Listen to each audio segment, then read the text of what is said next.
ఇక కళ్యాణమస్తు పథకం కింద ఆడపిల్లలకు నగదు సాయంతో పాటు బంగారం కూడా కానుకగా ఇచ్చేందుకు అవసరమైన నిధుల కేటాయింపుపై సర్కార్ కసరత్తు ప్రారంభించింది.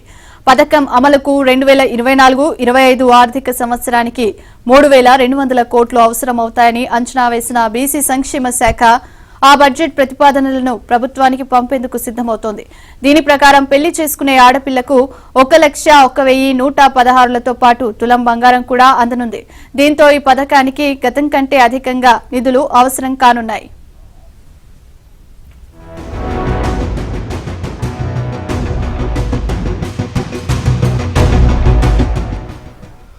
గతేడాది ఈ పథకం కోసం ప్రభుత్వం 2023-24 బడ్జెట్లో 2,000 కోట్లను కేటాయించింది. ఒక్కో ఆర్థిక సంవత్సరానికి సుమారు 1,20,000 నుంచి 1,50,000 దరఖాస్తుల వరకు వస్తున్నట్లు తెలుస్తోంది. ప్రస్తుత ఆర్థిక సంవత్సరంలో ఇప్పటి వరకు బీసీ శాఖకు 70,000కు పైగా దరఖాస్తులు వచ్చినట్లు సమాచారం.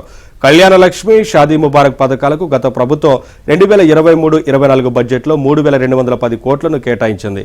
వీటిలో బీసీ శాఖకు 2,000 కోట్లు, ఎస్సీ శాఖకు 500 కోట్లు, మైనారిటీ శాఖకు 450 కోట్లు, గిరిజన శాఖకు 260 కోట్లను కేటాయించింది.